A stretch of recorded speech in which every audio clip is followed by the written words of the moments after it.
오늘 지난주에 이어서 또 우리 하나님이 어떤 분이신지 한번 이사야 말씀을 통해서 살펴보기를 원합니다. 오늘 본문 말씀은 이사야 40장 12절에서 31절이고요. 말씀 제목은 유일하신 너희 하나님을 보라입니다. 유일하신 너희 하나님을 보라라는 제목으로 오늘 말씀을 함께 나누겠습니다.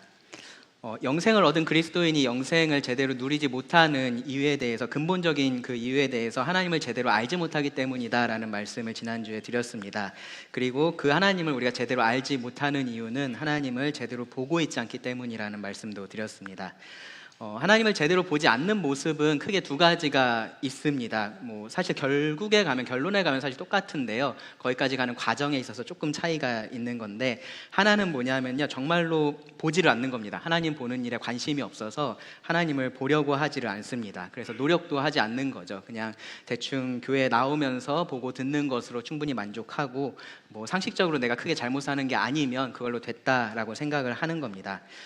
이런 경우에 이제 겉으로 보면 큰 문제는 없어 보일 수 있습니다. 교회 안에서도 열심히 있고 신실하고 그런 성도로 보여지진 않을 수 있어도 평균 정도는 돼 보이는 거죠.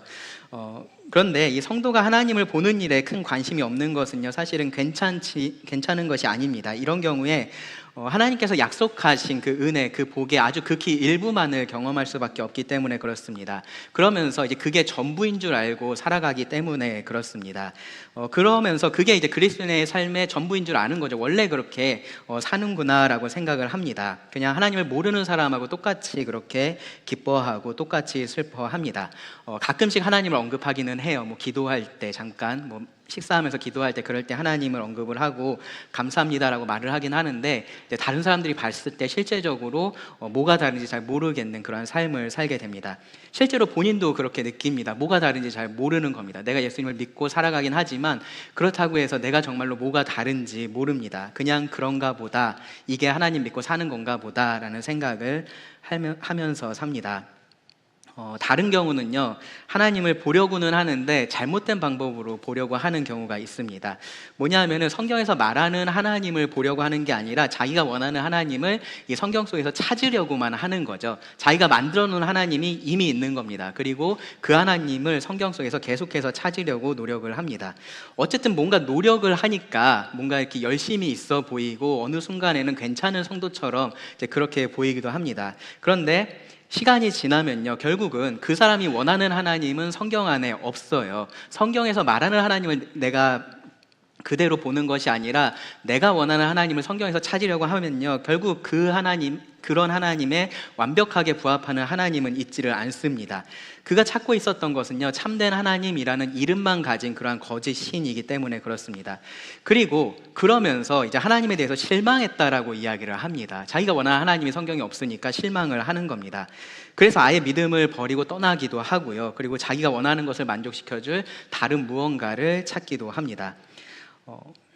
예레미야 2장 13절을 보면요, 하나님께서 자기 백성이 두 가지 악을 행했다라고 말씀을 하세요. 하나는 생수의 근원이 되는 하나님을 버린 것이고요, 그리고 다른 하나는 뭐냐면 스스로 웅덩이를 판 것입니다. 물을 저장하지 못할 웅덩이를 판 것을 하나님께서 악이라고 말씀을 하셨습니다.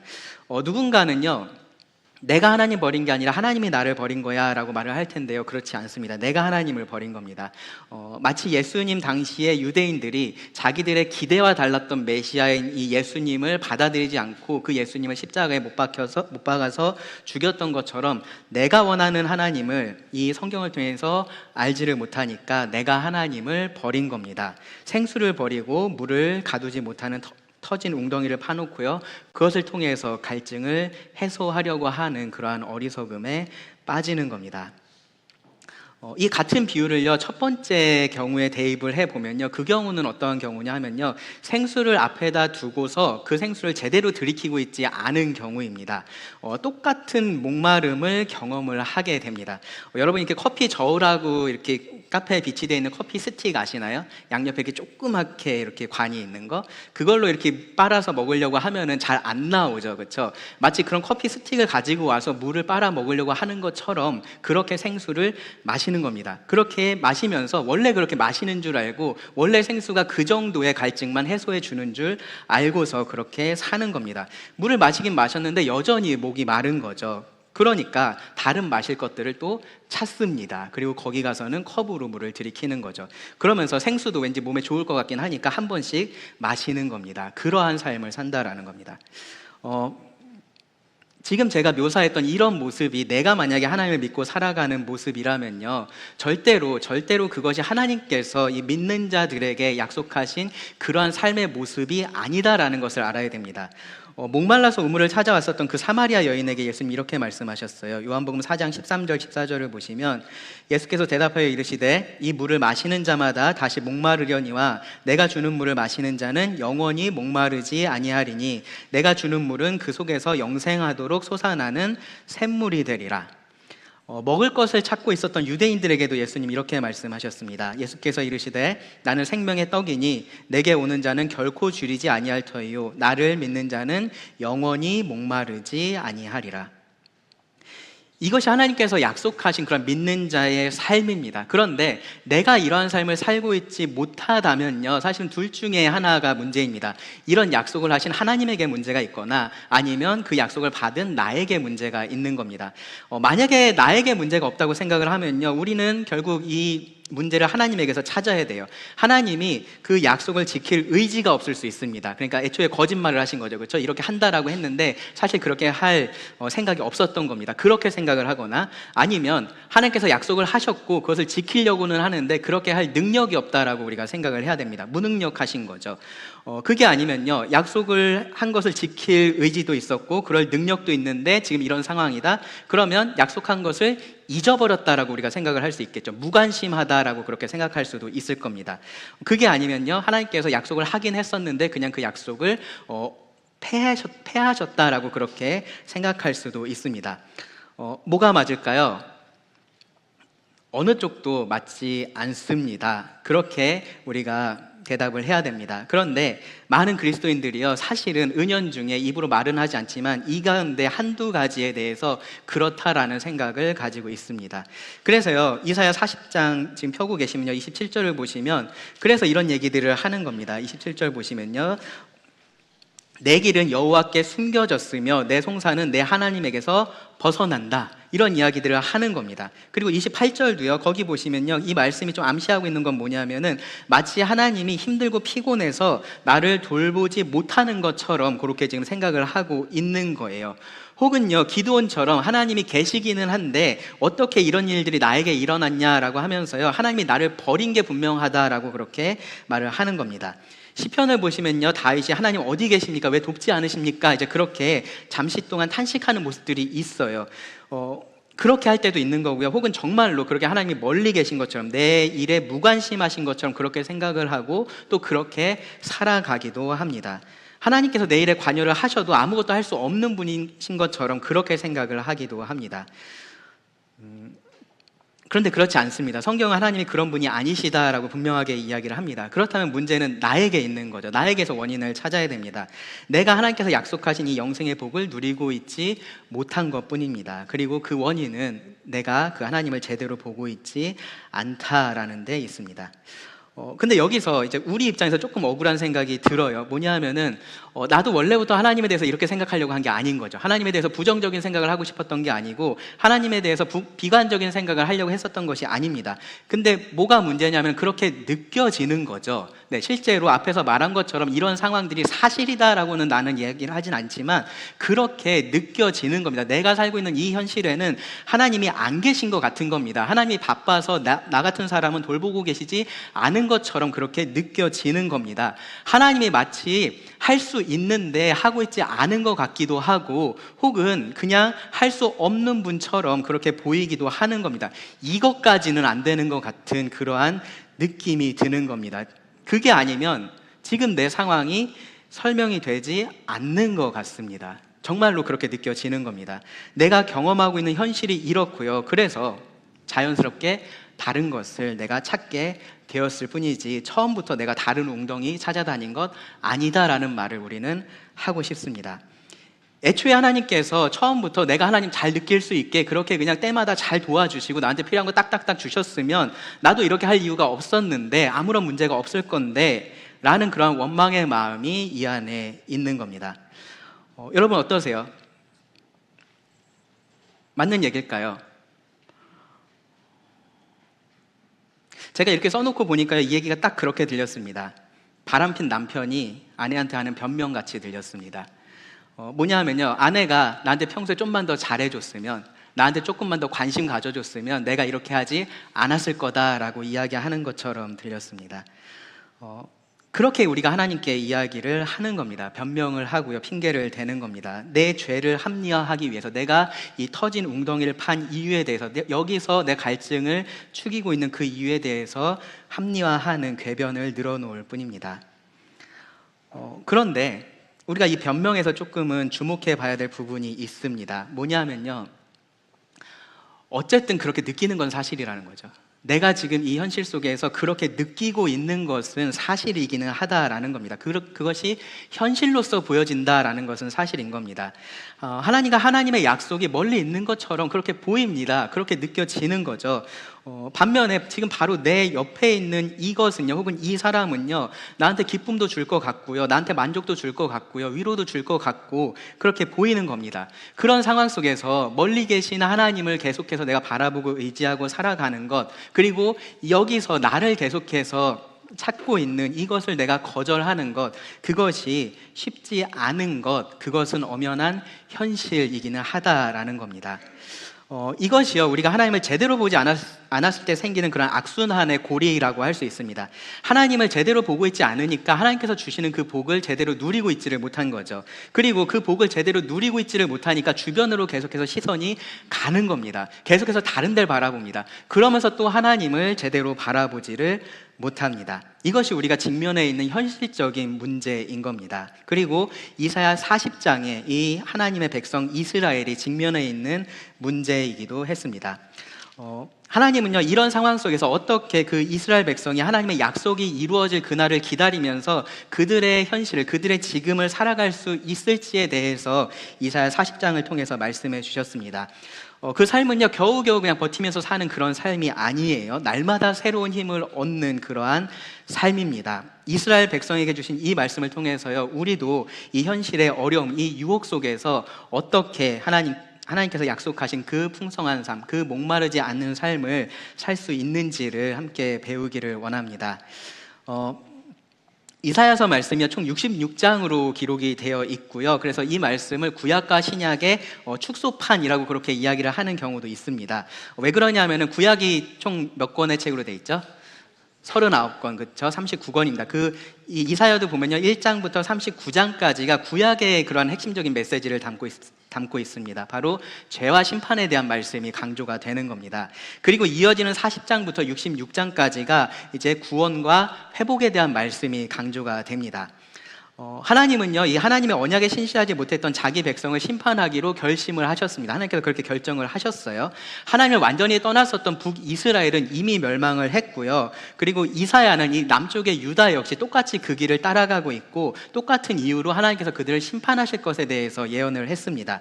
하나님은 결정을 하셨고요, 그 결정이 바뀌지는 않을 겁니다. 그런데 이 하나님의 백성 유다에 대해서는 하나님께서 그들이 다시 회복될 것이다 라는 것을 이사야 선지자를 통해서 말씀을 하십니다. 그 내용이 이제 40장부터 기록이 되어 있는 겁니다. 그리고요, 그 40장의 시작에 보면요, 1절을 보시면 이렇게 시작이 됩니다.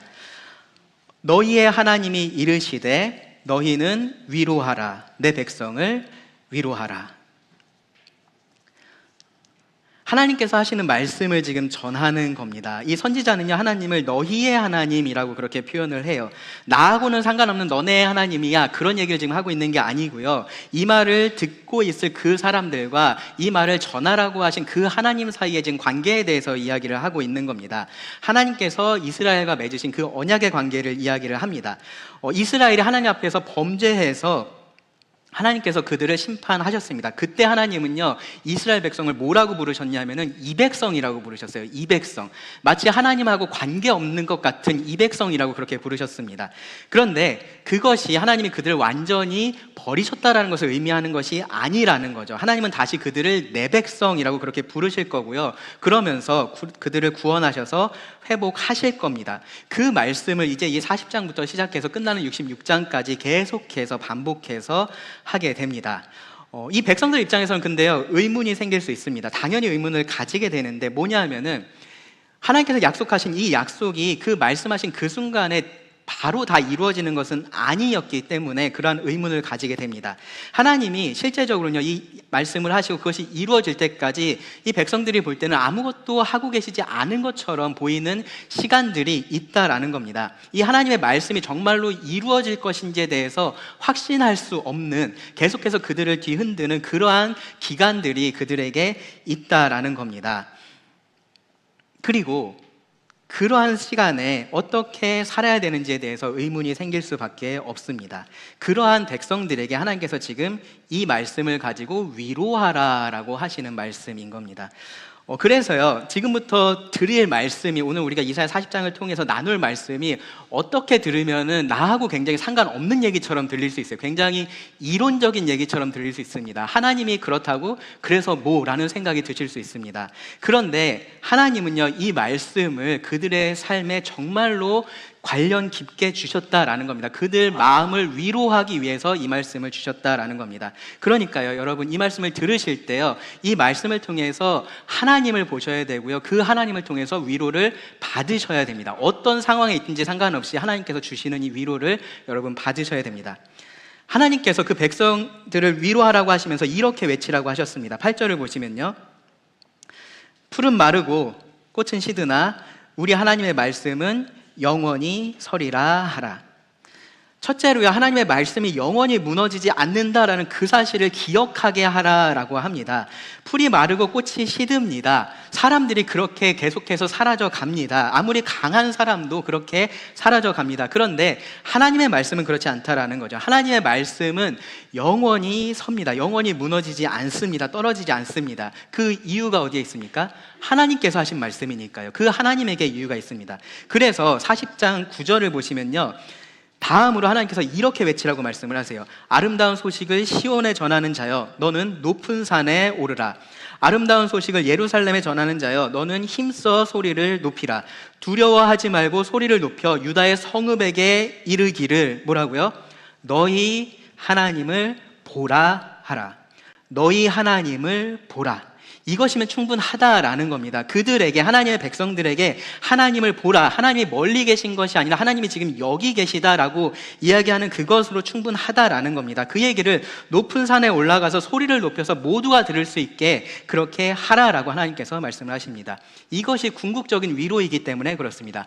하나님을 보는 겁니다. 너희 하나님을 보라. 우리가 하나님을 보지 못할 많은 이유들을 생각을 합니다. 그러면서 그것을 현실이라고 얘기를 해요. 이게 있는데 내가 어떻게 하나님을 보고 있냐, 어떻게 하나님만 바라고 있냐, 내가 어떻게 여기서 하나님만 계속해서 기다리고 있냐라는 이야기를 합니다. 그런데 그게 아니라는 거예요. 그 모든 것들 이전에 하나님을 보는 것이 먼저인 겁니다. 그렇게 되면 우리가 보는 이 현실, 나를 답답하게 하고 갑갑하게 하고 힘들게 하는 이 현실을 다르게 볼 수 있습니다. 28절을 보세요. 28절은 이렇게 말합니다. 너는 알지 못하였느냐? 듣지 못하였느냐? 영원하신 하나님 여호와 땅끝까지 창조하신 이는 피곤하지 않으시며 곤비하지 않으시며 명철이 한이 없으시며. 21절도요, 동일하게 물어봅니다. 너희가 알지 못하였느냐? 너희가 듣지 못하였느냐? 태초부터 너희에게 전하지 아니하였느냐? 땅의 기초가 창조될 때부터 너희가 깨닫지 못하였느냐? 여기 말씀을 잘 보세요. 너희가 알아야 된다, 너희가 들어야 된다라고 얘기하고 있지 않아요. 알지 못하느냐, 듣지 못하였느냐라고 묻습니다. 왜 그러냐라고 말합니다. 너네가 다 들었는데 왜 그것을 깨닫고 있지 못하냐라고 지금 이야기를 하고 있는 겁니다. 이것들 지금부터 이사야 40장에서 하는 얘기들, 이게 새로운 얘기가 아니라는 거예요. 이미 다 알고 있는 얘기인데 그것을 마치 알지 못하는 것처럼, 듣지 못하는 것처럼 그렇게 살아가고 있다라는 겁니다. 심지어 이 사실은요, 여기 21절 말씀에 따르면 땅의 기초가 창조될 때부터 있었던 사실입니다. 그때부터 선포됐었던 진리라는 거죠.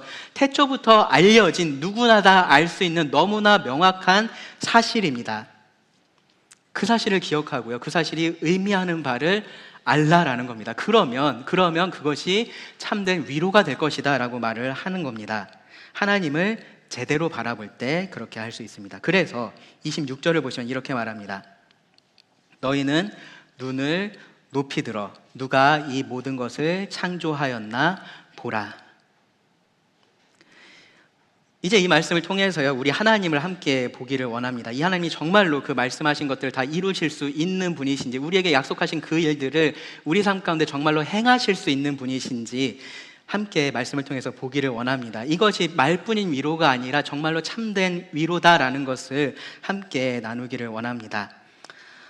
먼저 12절부터 17절입니다. 여기서 이사야는요, 위대하신 하나님에 대해서 말을 합니다. 하나님의 크신 능력에 대해서 말을 합니다.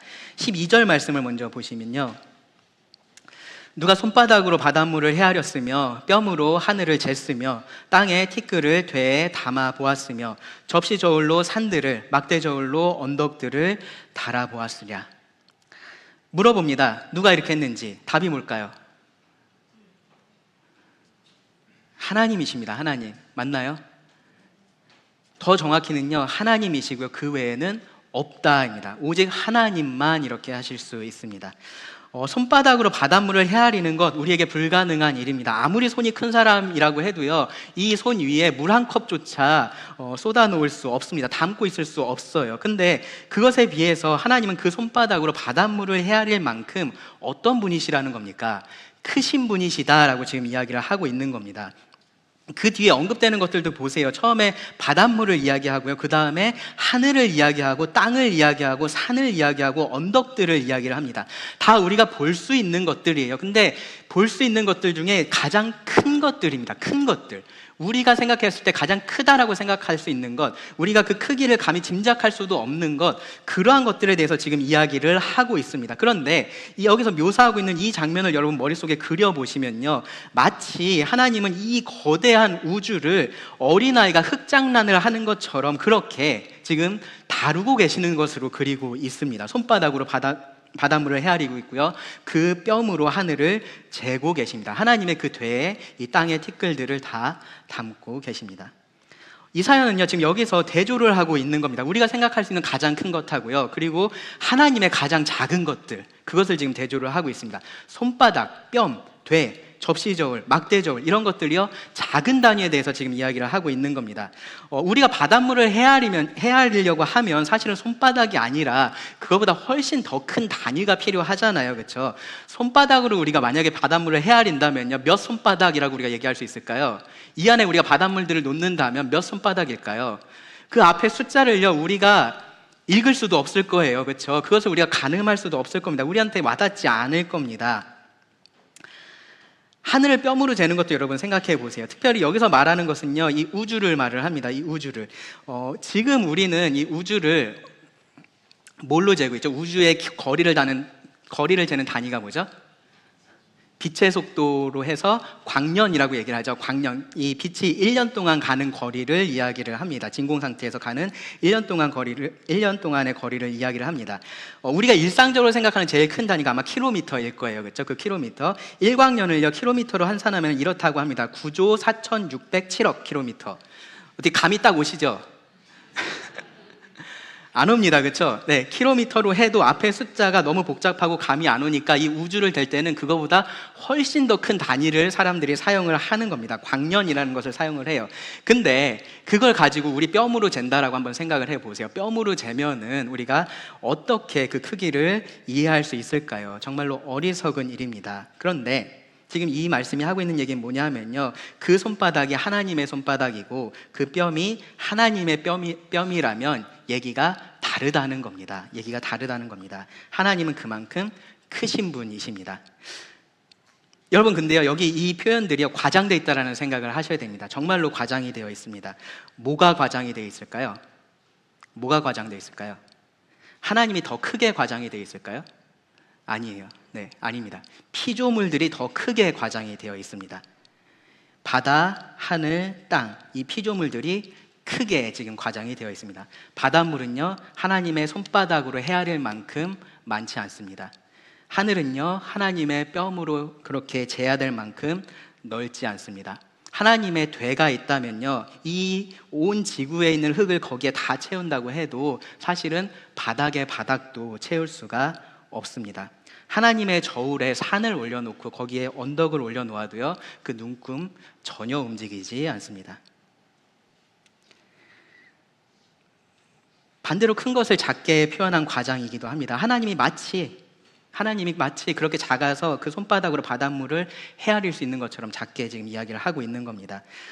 너무 큰 것은 우리 피부에 와닿지 않으니까 하나님을 우리가 상상할 수 있을 정도로 지금 축소해서 이렇게 표현을 하고 있는 겁니다. 그렇게 해야지 우리가 겨우 이해할 수 있으니까 그래요. 근데 그조차도 우리들에게는 너무나 크신 분이십니다. 하나님 그렇게 크신 분이시고요, 그런 능력을 가지신 분이십니다.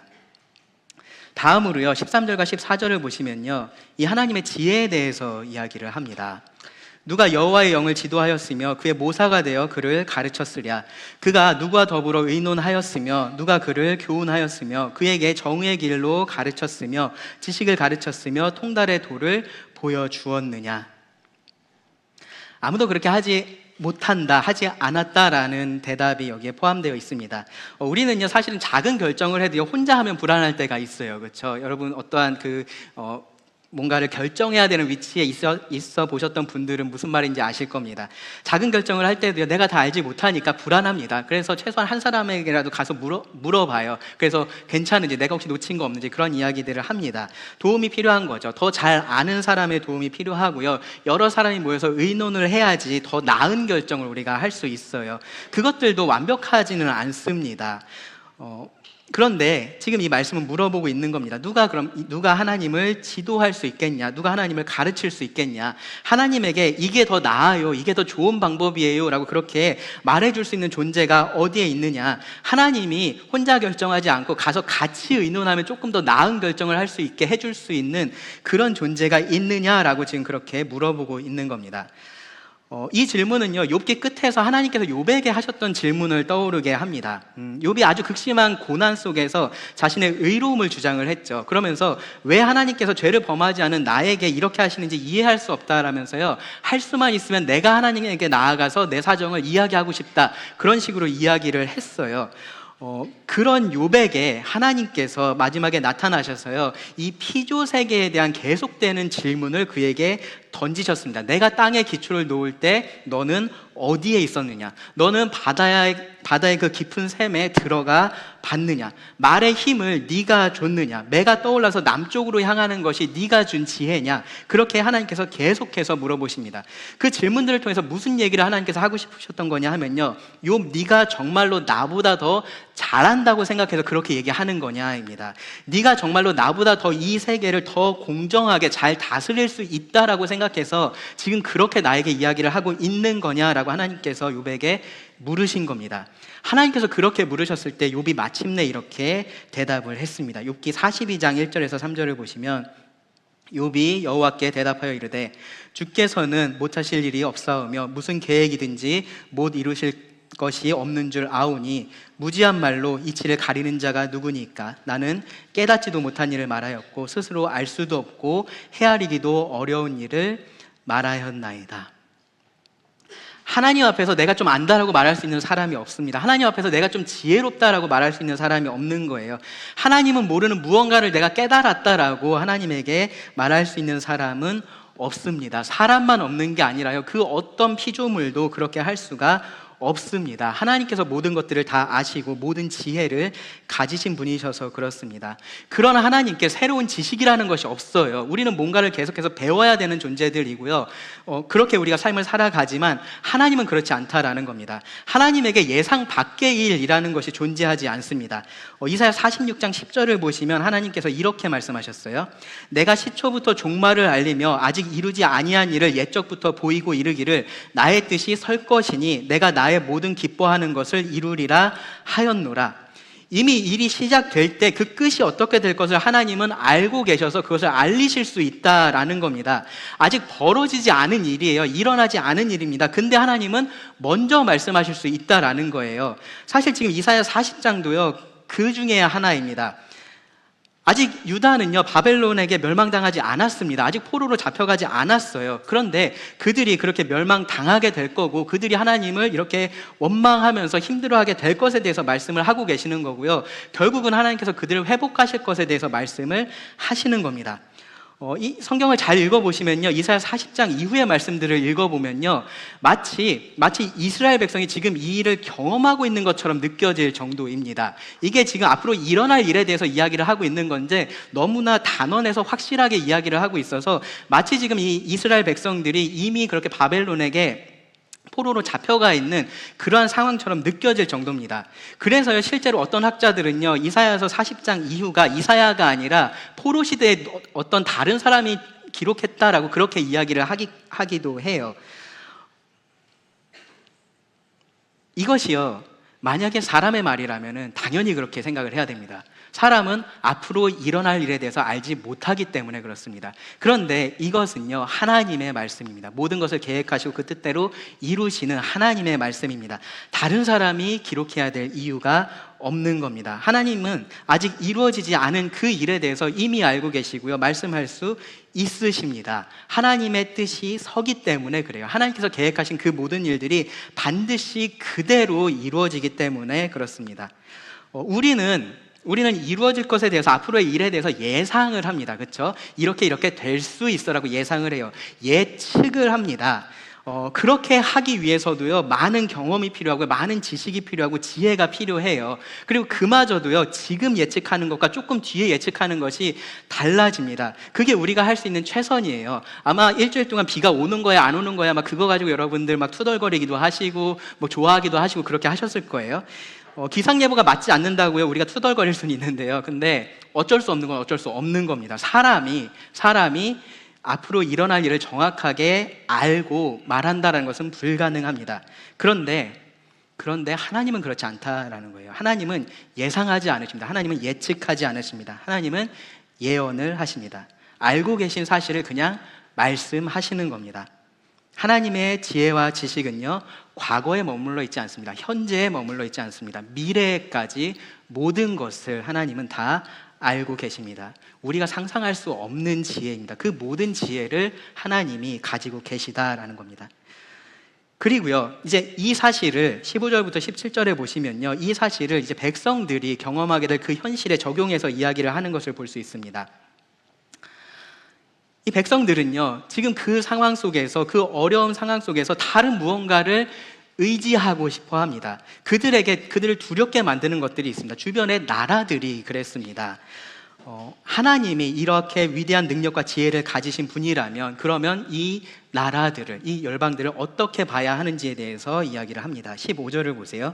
보라, 그에게는 열방이 통의 한 방울 물과 같고 저울의 작은 티끌 같으며 섬들은 떠오르는 먼지 같으리니. 보라라고 강조를 합니다. 보라. 12절부터 14절에 하나님을 보고 이제 이 열방들을 한번 봐봐라, 그렇게 이야기를 하는 겁니다. 그러면은 이 사실을 알게 된다라는 거예요. 이 모든 열방이 통의 한 방울 물과 같다라는 겁니다. 어떤 나라든지 상관없습니다. 아수르가 됐든지 바벨론이 됐든지 상관없는 거고요. 애굽이 됐든지 혹은 그 이전의 모든 나라들, 그 이후에 일어나는 모든 나라들, 그 나라가 얼마나 크든지 얼마나 강력하든지 얼마나 영광스럽든지, 그래서 그들이 다른 나라들을 두렵게 하고 다른 나라들이 그들을 얼마나 의지하고 있든지 그런 것하고 관계없이 그들은 하나님에 비하면 이 통의 한 방울 물과 같다라는 겁니다.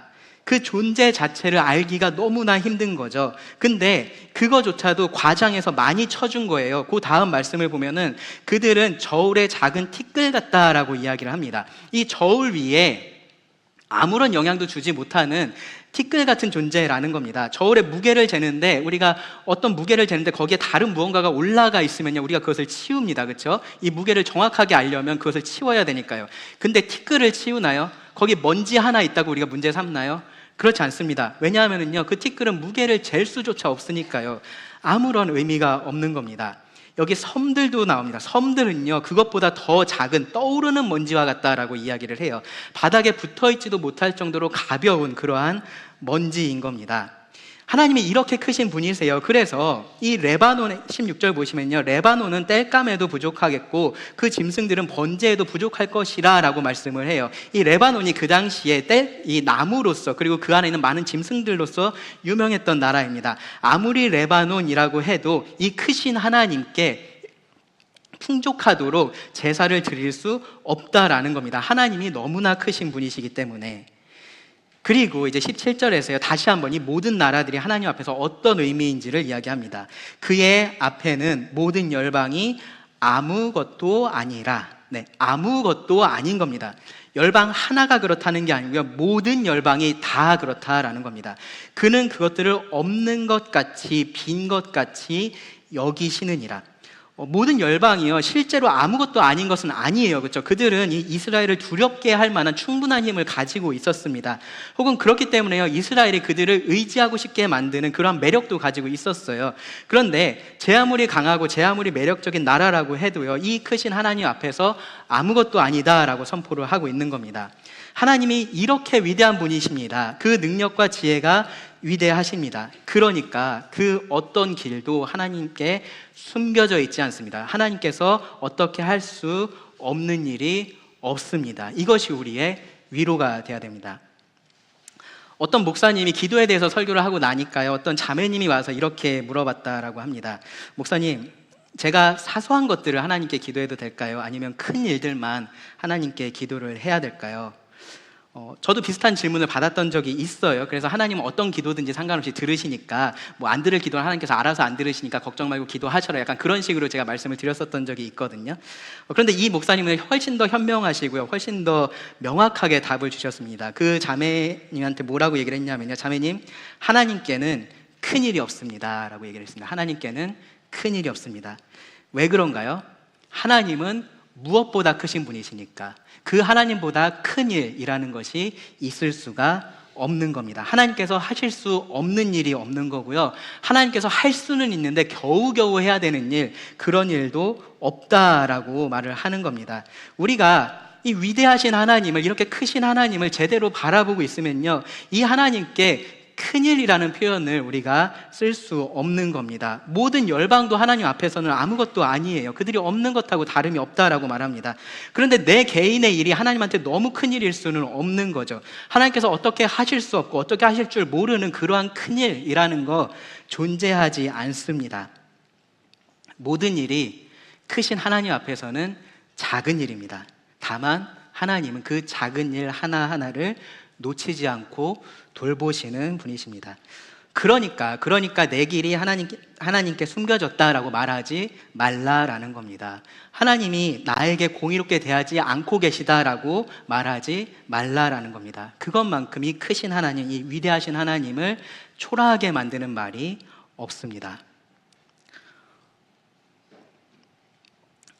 여기까지 잘 들으셨으면요, 오늘 설교의 제목이 위대하신 너희 하나님을 보라인가 보다라고 생각하실 수 있습니다. 사실 원래 제목을 그렇게 정했었어요. 근데 말씀을 계속해서 읽고 묵상하다 보니까 여기서 정말로 강조하고 있는 것이 하나님의 위대하심 자체보다는요, 정확히 말하면 하나님의 유일하신 위대하심이구나라는 생각이 들었습니다. 12절 말씀도 다시 한번 보세요. 이사야가 누구라고 물어봐요. 누구라고 묻습니다. 그냥 하나님이 이런 분이셔라고 그렇게 얘기를 해도 되는데 누가 이렇게 하느냐라고 물어봅니다. 그렇게 물어보면요, 듣는 사람 입장에서는 생각을 하겠죠. 그렇죠? 아, 이런 존재가 이렇게 할 수 있을까? 이 큰 천사가 그렇게 할 수 있을까? 어떤 위대한 그러한 왕이 이렇게 할 수 있을까? 그런 생각들을 할 겁니다. 그런데 결국 답이 어디로 가는 거예요? 그 모든 것들 할 수 없고 오직 하나님만 하실 수 있다라고 그렇게 답이 가는 거잖아요. 비교하게 만드는 겁니다. 그리고 하나님만이 유일한 답이 되신다라고 이야기를 하는 겁니다. 13절, 14절도 마찬가지예요. 누가라고 물어봅니다. 그래서 하나님만이 모든 것을 아신다라는 사실을 강조를 합니다. 이스라엘은요, 하나님의 위대하심을 제대로 바라봐야 됐고요, 그리고 그것 이상으로 오직 그 하나님만이 위대하시다라는 사실도 제대로 바라봐야 될 필요가 있었던 겁니다. 그 당시에는요, 다실론이 일반적인 그러한 문화였습니다. 하나님은 위대하십니다라고 얘기할 때 다 인정할 수 있는 거죠. 아, 그래, 하나님 위대하셔. 그런데 다른 신도 위대할 수 있지 않느냐라고 그렇게 생각할 수 있었던 겁니다. 특히 이스라엘을 정복했었던 아수르의 신, 그리고 이 유다를 정복할 그 제국 바벨론의 신, 뭐 애굽의 신, 그러한 나라의 열방들의 신들이 이 이스라엘에게 계속해서 유혹이 됐었던 겁니다. 그들도 위대하지 않느냐, 그들도 우리에게 좋은 무언가를 줄 수 있지 않느냐, 그러한 생각을 하게 만들었었던 겁니다. 그런 속에서 오직 하나님만이 유일하신 분이시다, 하나님만이 위대하신 분이시다라는 것을 이들이 제대로 볼 필요가 있었습니다. 오늘날 우리도 똑같습니다. 우리도 지금 하나님이 아닌 다른 것들을 의지하고 싶은, 그리고 의지할 수 있을 것 같은 그러한 세상 속에서 살고 있기 때문에 그렇습니다. 그게 뭐가 됐든지 그렇습니다. 뭐 재물이 될 수도 있고요, 사람이 될 수도 있고요, 뭐 자녀가 될 수도 있고, 어떤 상황이 될 수도 있습니다. 위대해 보이는 것들이 있는 거죠. 하나님이 아닌데 나한테 도움이 되는 것 같은 것들이 있는 거죠. 그래서 하나님은 단지 위대하신 하나님이 아니시고요, 유일하신 하나님이시다라는 사실을 이사야가 그동안의 질문을 통해서 이야기를 했고요, 이제 이 18절 말씀부터 더 분명하게 그 사실을 강조를 합니다. 18절 20절을 보세요. 그런즉 너희가 하나님을 누구와 같다 하겠으며 그의 형상을 무슨 형상을 그에게 비기겠느냐? 우상은 장인이 부어 만들었고 장색이 금으로 입혔고 또 은사슬을 만든 것이니라. 궁핍한 자는 거제를 드릴 때에 썩지 아니하는 나무를 택하고 지혜로운 장인을 구하여 우상을 만들어 흔들리지 않도록 세우느니라. 사람들이 하나님에 비하하는 것들이 있었습니다. 하나님과 비슷하게 생각하는 것들이 있었어요. 뭐냐 하면은 우상들입니다. 우상들. 그래서 이사야는요, 여기서 지금 그 우상들에 대해서 너네가 한번 좀 생각을 해봐라 라고 이야기를 하고 있는 겁니다. 우상은요, 그것이 금이 됐든지 은이 됐든지 나무가 됐든지 뭘로 만들었든지 다 공통점은 뭐냐 하면은 사람이 만들었다라는 겁니다. 사람이 만들었다라는 거예요. 그것을 부어서 만들었든지 깎아서 만들었든지 얼마나 크게, 얼마나 작게, 얼마나 아름답게, 위대하게 보이게 그렇게 만들었든지 상관없이 중요한 것은 뭐냐면 사람이 그것을 만들었다라는 겁니다. 그래서 20절 끝에 보세요. 그래서 어떻게 해야 되냐 하면요, 흔들리지 않도록 세워야 돼요. 누가요? 사람이 그렇게 해야 된다라는 겁니다. 그 우상이 넘어지지 않도록 잘 사람이 세워줘야 된다라는 거죠. 우상은 한 발자국도 움직일 수 없고요, 혼자서 서 있을 수조차 없는 그러한 존재라는 겁니다. 그런 우상을 의지하는 것이 말이 되느냐라는 얘기를 지금 하고 싶은 겁니다. 그런 우상이 하나님처럼 위대하다고 생각하는 것이 말이나 되느냐라고 지금 묻고 싶은 겁니다. 자, 하나님은 어떤 분이세요? 다시 21절부터 24절을 보세요. 너희가 알지 못하였느냐? 너희가 듣지 못하였느냐? 태초부터 너희에게 전하지 아니하였느냐? 땅의 기초가 창조될 때부터 너희가 깨닫지 못하였느냐? 그는 땅이 궁창에 앉으시나니 땅에 사는 사람들은 메뚜기 같으니라. 그가 하늘을 차일같이 펴셨으며 거주할 천막같이 치셨고 귀인들을 패하시며 세상의 사사들을 헛되게 하시나니 그들은 겨우 심기고 겨우 뿌려졌으며 그 줄기가 겨우 땅에 뿌리를 박자 곧 하나님이 입김을 부시니 그들은 말라 회오리 바람에 불려가는 초계 같도다. 우상들은 사람들이 만들었지만 하나님은 사람을 만드셨을 뿐만 아니라 모든 것을 창조하신 분이시다라고 이야기를 합니다. 그 하나님이 너무 크신 분이셔서요, 그 하나님 앞에서 사람들은 메뚜기 같다라고 이야기를 해요. 메뚜기도 아주 큰 거 얘기한 겁니다. 그렇죠? 이것보다 훨씬 더 하나님 앞에 우리들은 작은 존재들입니다. 그 하나님의 절대적인 주권 앞에 우리들 중에서 가장 강한 사람들, 가장 권세 있는 사람들, 가장 위대하다라고 말할 수 있는 사람들, 그들조차도 아무것도 아닌 존재가 된다라고 얘기를 해요. 세상의 귀인들, 사사들, 세상의 통치자들입니다. 그들을 하나님은 헛되게 하십니다. 자기가 자신을 높입니다. 자기가 이룬 것들을 자랑을 합니다. 그런데 하나님의 입김에 그들은 흔적 없이 사라지는 초계와 같습니다. 지푸라기나 다를 바가 없습니다. 여러분 잘 아시는 느부갓네살 왕이 이 사실을 처절하게 깨달았었던 대표적인 인물입니다.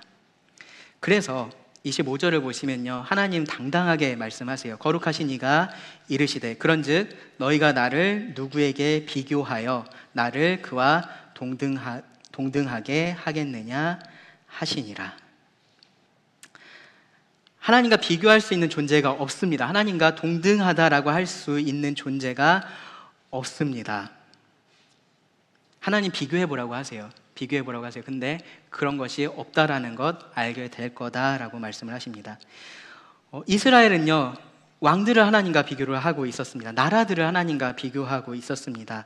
우상들을 하나님과 비교하고 있었습니다. 하나님을 제대로 보지 못하니까 비교가 되는 겁니다. 뭔가 하나님께서 하시는 일, 이런 것들도 할 수 있는 것처럼 보입니다. 더 나아가서는요, 하나님께서 얻을 수 없는 것들을 여기를 통해서 얻을 수 있을 것처럼 그렇게 보이기도 합니다. 하나님을 생수의 근원으로 보지를 못하니까 터진 웅덩이나 샘이나 별로 차이를 모르는 겁니다.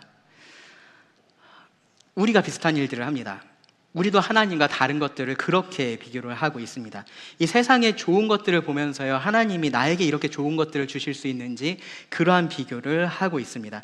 나의 문제를 보면서요, 하나님이 이 문제를 해결해 주실 수 있는지, 아니면 다른 무언가가 이것을 해결해 줄 수 있는지, 그것을 비교하고 있습니다.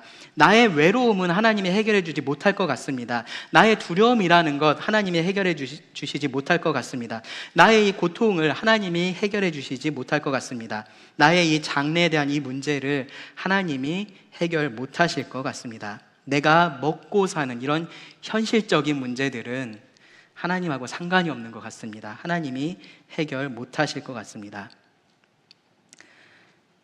그런 우리들에게 26절 말씀이 다시 하나님을 보라라고 이야기를 하는 겁니다. 너희는 눈을 높이 들어 누가 이 모든 것을 창조하였나 보라. 주께서는 수요대로 만상을 이끌어내시고 그들의 모든 이름을 부르시나니 그의 권세가 크고 그의 능력이 강함으로 하나도 빠짐이 없느니라. 여러분, 눈을 높이 들면 우리가 뭐를 볼 수 있을까요? 여기서는 높이 들어봐도 천장밖에 안 보이겠죠, 그렇죠? 밖에 나가서 우리가 높이 들면요, 하늘을 볼 수 있습니다. 밤에 우리가 하늘을 보면요, 거기에 하나님께서 만들어 놓으신 별들이 가득합니다. 오늘날은요, 사실은 별들이 많이 보이지 않아요. 별들이 줄어들었나요? 아니죠, 그렇죠? 왜 안 보이죠?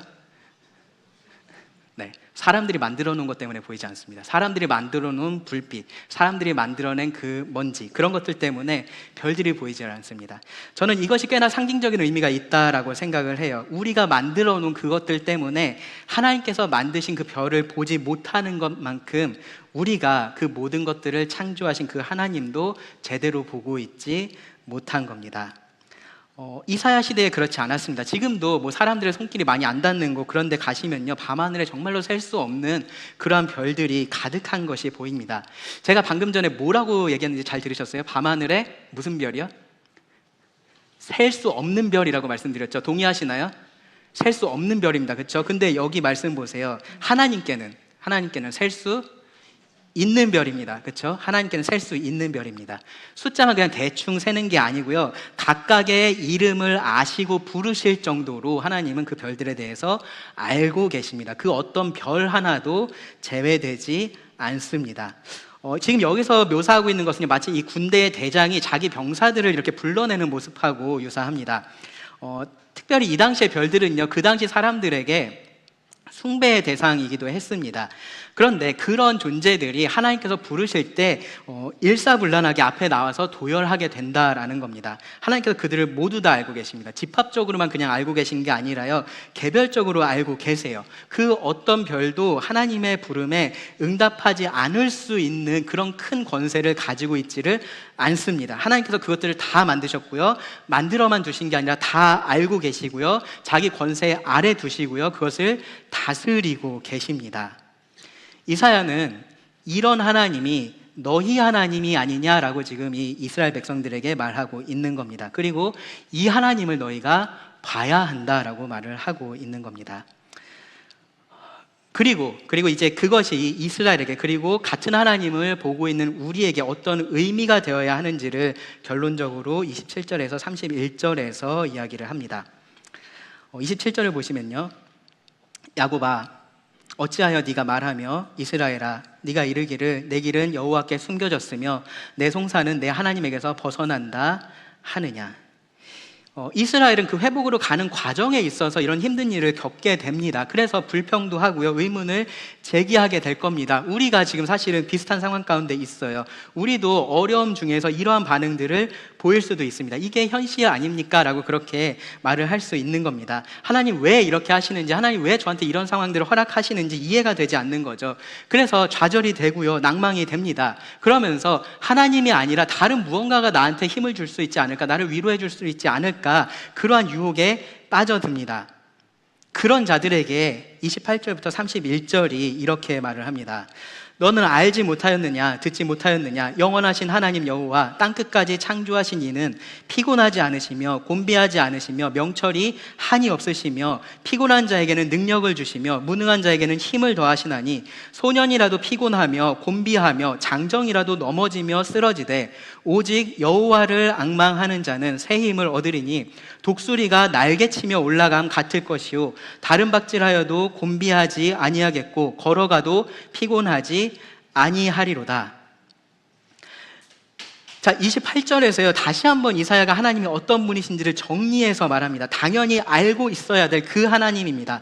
어떤 하나님이냐 하면요, 영원하신 하나님이시고요, 모든 능력과 모든 지혜를 가지고 계시는 그러한 하나님이십니다.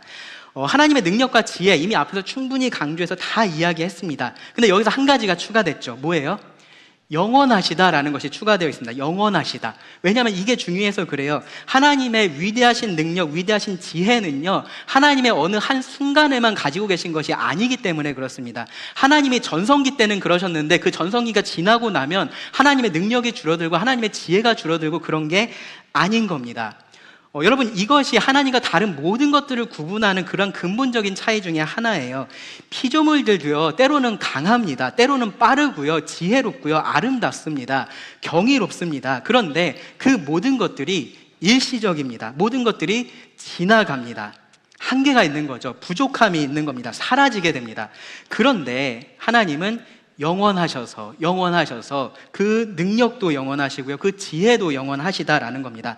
한이 없습니다. 부족함이 없습니다. 그래서 하나님께서 그 능력과 지혜를 나누어 주십니다. 누구에게 나눠주냐면요, 하나님을 앙망하는 자들에게 그렇게 한다라고 말씀을 합니다. 아무리 젊고 힘이 센 사람도 피곤합니다. 그런데 하나님을 앙망하는 자, 하나님을 믿고 기다리는 자, 그 하나님께 소망을 두고 살아가는 자는요, 새 힘을 얻는다라고 말합니다. 그래서 피곤하지 않아요. 설교 들을 때 졸지 않게 된다, 그런 얘기를 하는 게 아니고요, 여러분들이 좌절하게 되는 그러한 상황을 이길 수 있는 힘을 주신다라는 겁니다. 나를 낭망시키고 있는 그 절망에서 벗어날 수 있는 힘을 주신다라는 겁니다. 여기 이 표현이 얼마나 놀라운지 여러분 보세요. 31절에서요, 여호와를 앙망하는 자는 곤비하지 않고 피곤하지 않다라고 얘기를 했어요. 근데 그 똑같은 표현이 28절에 보시면 누구에게 사용이 됐습니까? 하나님에게 사용이 됐죠. 그렇죠? 하나님에게. 하나님이 곤비하지 않고 피곤하지 않으십니다. 아무리 사람 중에 강한 사람이라고 해도 피곤하고 곤비한데 하나님은 그렇지 않으십니다. 그리고 그 하나님을 앙망하는 사람도 그렇게 되지 않는다라고 지금 말씀을 하고 있는 겁니다. 이것이 하나님께서 약속하신 그 풍성한 삶의 모습입니다. 이것이 목마르지 않을 그 생수를 마시고 있는 사람의 모습입니다. 하나님의 약속이 이루어질 때까지, 천국 갈 때까지 그냥 겨우겨우 버티면서 하루하루 그렇게 살아가는 게 아니고요, 하나님께서 주시는 이 힘으로 하루하루를 힘있게 그렇게 살아가는 겁니다. 그렇게 할 수 있다라는 거예요. 이것이 우리가 찾을 수 있는 유일하고 참된 위로의 말씀입니다. 그러면 이것이 우리들에게 요구하는 것은 너무나 명확하죠. 그렇죠? 뭡니까? 이 유일하신 하나님을 보라라는 겁니다. 이 하나님이 어떤 분이신지를 이 말씀을 통해서 보고요, 그리고 이 말씀에 따라서 순종하면서 보라라고 이야기를 하는 겁니다. 그 하나님을 의지하면서 살아봐라라고 하는 겁니다. 지금 현실에서 다른 것들이 의지할 만해 보이는데 그런 것들 선택하지 말고 하나님을 선택하라라고 이야기를 하는 겁니다. 그것이 영생을 누릴 수 있는 유일한 길이다라고 말씀을 합니다. 그리스도인의 삶은 어렵지 않습니다. 맞나요? 어떤 분은 어렵다고 얘기하시고요, 어떤 분은 어렵지 않다라고 얘기하실 수도 있는데요, 그리스도인의 삶은요, 어려운 게 아니고요, 불가능한 겁니다. 네. 그리스도인으로서 산다라는 것은요, 우리의 힘으로 그렇게 사는 것은 사실은 어려운 문제가 아니고요, 불가능한 문제입니다. 하나님께서 주시는 힘이 아니면요, 우리가 사는 이 삶은요, 너무 어렵고 너무 힘든 것을 넘어서 사실은 불가능한 일입니다. 하나님께서 여러분들을 구원하시고 알아서 천국까지 와라고 했으면요, 천국까지 갈 사람 아무도 없다라는 거예요. 근데 하나님께서 우리들에게 힘을 주신다라는 겁니다. 그 어려움들을 이길 수 있게 하신다라는 겁니다. 문제가 사라지는 것이 아니에요. 유혹이 사라지는 것이 아닙니다. 그런데 그것을 이길 수 있게 하십니다. 하나님을 신뢰하고 하나님의 때를 기다릴 때 그렇게 하십니다.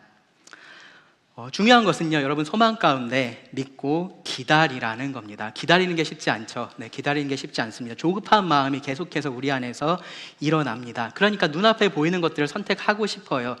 웅덩이를 파는 겁니다. 근데 우리가 그렇게 웅덩이를 파면요, 이 생수가 주는 참된 해갈을 우리가 경험할 수가 없게 됩니다. 여러분, 하나님을 앙망하시기 바랍니다. 그 하나님께서 주시는 힘을 구하시고요, 하나님께서 주시는 지혜를 구하시기 바랍니다. 하나님 늦지 않으실 겁니다. 하나님은 이르지도 않으실 겁니다. 하나님의 크심을 여러분 바라보시기 바랍니다. 그리고 그 위대하심을 계속해서 바라보시기 바랍니다. 그리고 그 어떤 것도 하나님과 비교하지 마시기 바랍니다. 사실 비교하셔도 됩니다. 네, 하나님을 이렇게 바라봤다면요, 이런 하나님을 여러분 보고 계시다면요, 다른 어떤 것들을 비교하셔도 상관없습니다. 비교하셔도 하나님이 유일하신 분이시다라는 결론에 똑같이 이르게 될 것이기 때문에 그렇습니다. 유일하신 우리 하나님을 바라보실 수 있기를 바랍니다. 기도하고 말씀 마치겠습니다.